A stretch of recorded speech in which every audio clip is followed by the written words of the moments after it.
భాగ్యనగర వాసులు పల్లెబాటు పట్టారు. సంక్రాంతి పండుగకు సొంతూళ్లకు లక్షలాదిగా తరలి వెళ్తున్నారు. బస్టాండ్లు, రైల్వే స్టేషన్లు ప్రయాణికులతో కిటకిటలాడుతున్నాయి. జేబీఎస్, ఎంజీబీఎస్, ఉప్పల్, ఎల్బీనగర్ బస్టాండ్ల వద్ద రద్దీ ఎక్కువగా ఉంది.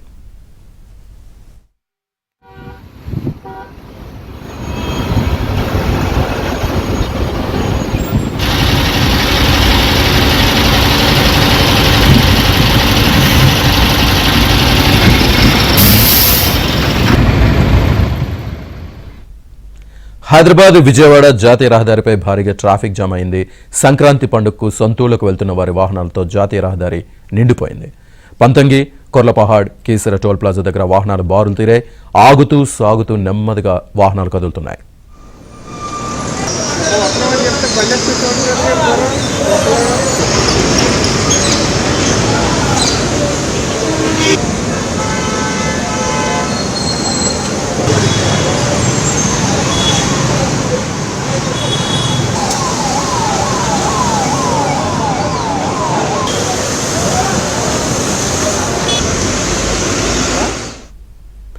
ఎన్టీఆర్ జిల్లా నందిగామ వై జంక్షన్ వద్ద భారీగా ట్రాఫిక్ అంతరాయం ఏర్పడింది. 2 కిలోమీటర్ల మేర కార్లు బార్లు తీరాయి.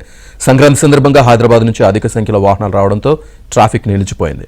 నందిగామ వై జంక్షన్ వద్ద బైపాస్ పనులు జరగడంతో అక్కడ వాహనాలు నిదానంగా కదులుతున్నాయి. దీంతో జాతీయ రహదారి మొత్తం కార్లతో నిండిపోయింది. దీంతో వాహనదారులు తీవ్ర ఇబ్బందులు పడుతున్నారు. వాహనాలు వెళ్లడానికి ప్రత్యామ్నాయ మార్గం లేకపోవడంతో వాహనాలు ముందుకు కదలడానికి మరింత ఆలస్యం జరుగుతోంది.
సంక్రాంతికి సొంతూళ్లకు వెళ్తున్న జనాలతో అయితే ట్రాఫిక్ పూర్తి అంతరాయం ఏర్పడుతుంది. అలాగే ట్రాఫిక్, ప్రయాణికుల రద్దీకి సంబంధించి మరింత సమాచారాన్ని మా ప్రతినిధి నుమాన్ అందిస్తారు. నుమాన్,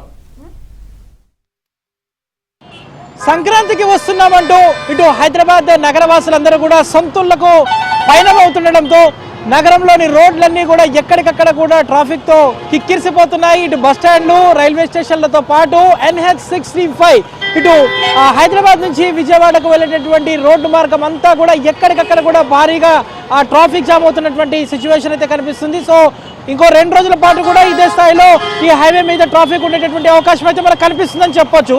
ప్రస్తుతం నేను ఏదైతే పెద్దంబర్పేట దగ్గర ఉన్నాను, పెద్దంబర్పేట దగ్గర మనము చూడొచ్చు విజువల్స్లో కూడా ఏ స్థాయిలో ట్రాఫిక్ ఉందనేది కూడా మనకి ఇక్కడ చూస్తే అర్థమవుతుంది. కిలోమీటర్ ప్రయాణానికి దాదాపు గంటకు పైగా సమయం పడుతుంది. సో చాలా వాహనాలు కూడా చాలా నెమ్మదిగా మూవ్ అవుతున్నటువంటి దృశ్యాలు కూడా మనకు కనిపిస్తున్నాయి. ఇక ఎల్బీ నగర్, వనస్థలిపురం, ఆటోనగర్ నుంచి మొదలుకొని హయత్ నగర్, పెద్దంబర్పేట, అబ్దుల్లాపూర్ మెట్ వరకు కూడా కిలోమీటర్ల మేర వాహనాలన్నీ కూడా బార్లు తీరాయి. కార్లన్నీ రోడ్ల మీదే కనిపిస్తున్నాయి. NH65 మీద ఏ స్థాయిలో ట్రాఫిక్ ఉందని కూడా మనకు అర్థమవుతుంది. మరోవైపు ఇటు పోలీసులు కూడా ఎక్కడికక్కడ కూడా ట్రాఫిక్ని క్లియర్ చేసే పనులు అయితే పడుతున్నారు. మరోవైపు ఇటు 4 వీలర్స్ కార్ల ద్వారా వస్తున్నటువంటి ప్రయాణికులు ఎవరైతే ఉన్నారో వారు ప్రత్యామ్నాయ మార్గాల ద్వారా వెళ్ళాలి. సో ఓఆర్ఆర్ని వినియోగించుకోవడంతో పాటు ఇటు విజయవాడకు వెళ్ళేటటువంటి వాహనదారులు కానివ్వండి, ఖమ్మం రూట్లో వెళ్ళేటటువంటి వాహనదారులు కానివ్వండి, ఒకంత ప్రత్యామ్నాయ రూట్లో వెళ్తే కొంత ట్రాఫిక్ తగ్గుతుందంటూ కూడా ఇప్పటికే ట్రాఫిక్ పోలీసులు కూడా సూచనలు అయితే జారీ చేస్తున్నారు. ఇటు ఆర్టీసీ బస్సులు కూడా చూడొచ్చు, దాదాపు 6400కు పైగా ప్రత్యేక బస్సులు ఉన్నాయి. సో ఆర్టీసీ బస్సులు కూడా పూర్తిగా ఎక్కడికక్కడ కూడా కిక్కిరిసిపోతున్నటువంటి పరిస్థితి. సో మనం చూస్తున్నాము ఏ స్థాయిలో విపరీతంగా ట్రాఫిక్ ఉందనేది కూడా మనకి ఇక్కడ చూస్తే చాలా క్లియర్ కట్గా అర్థమవుతుంది. NH65 మార్గంలో ఇటు అబ్దుల్లాపూర్ మెట్ మార్గం కానివ్వండి, అదేవిధంగా ఇటు పెద్దంబర్పేట మార్గంలో కూడా భారీగా ట్రాఫిక్ జామ్ అవుతున్నటువంటి సిచ్యువేషన్ కూడా మనకు కనిపిస్తుంది. వెహికల్స్ చాలా నెమ్మదిగా మూవ్ అవుతున్నాయి. 10 నిమిషాల ప్రయాణానికి దాదాపు గంటల తరబడి వెయిట్ చేయాల్సినటువంటి సిచ్యువేషన్ ఉంది. అబ్దుల్లాపూర్ మెట్ నుంచి ఏదైతే ఇటు చౌటుప్పల్కి వెళ్ళేటటువంటి మార్గంలో కూడా పూర్తిగా ట్రాఫిక్ జామ్ అయింది. వనస్థలిపురం నుంచి హయత్ నగర్కి రావాలంటే సామాన్యంగా 5-10 నిమిషాల్లో వచ్చేయచ్చు. అలాంటిది దాదాపు గంటకు పైగా సమయం పడుతుందంటూ కూడా ఇటు వాహనదారులు చెప్తున్నటువంటి పరిస్థితి కూడా మనకు కనిపిస్తుంది. మనం చూస్తున్నాము విజువల్స్లో అంతా కూడా ఎటు చూసుకున్నా కూడా భారీగా ట్రాఫిక్ జామ్ కూడా మనకైతే కనిపిస్తున్నటువంటి సిచ్యువేషన్ ఉంది. మొత్తానికైతే ఇటు సొంతూళ్ళకు వెళ్ళేటటువంటి నగరవాసులతో అంతా కూడా సిటీలో అంతా కూడా ఎక్కడ చూసుకున్నా కూడా హైవే అంతా కూడా కిక్కిరిసిపోయినటువంటి పరిస్థితి ఉంది. ఇటు పెద్దమర్పేట కానివ్వండి హయత్ నగర్ మార్గంలో కూడా భారీగా ట్రాఫిక్ జామ్ అయితే మనకు కనిపిస్తున్నటువంటి సిచ్యువేషన్ ఉంది. మరోవైపు ఇటు బస్ స్టాండ్లు కానివ్వండి రైల్వే స్టేషన్ల దగ్గర కూడా విపరీతంగా క్రౌడ్ అయితే మనకు కనిపిస్తుంది. సో ఈరోజు రాత్రి రేపటి వరకు కూడా ఇదే స్థాయిలో రద్దీ అయితే కొనసాగేటటువంటి అవకాశం అయితే మనకు కనిపిస్తుందని చెప్పొచ్చు. జర్నలిస్ట్ వెంకట్తో నుమాని.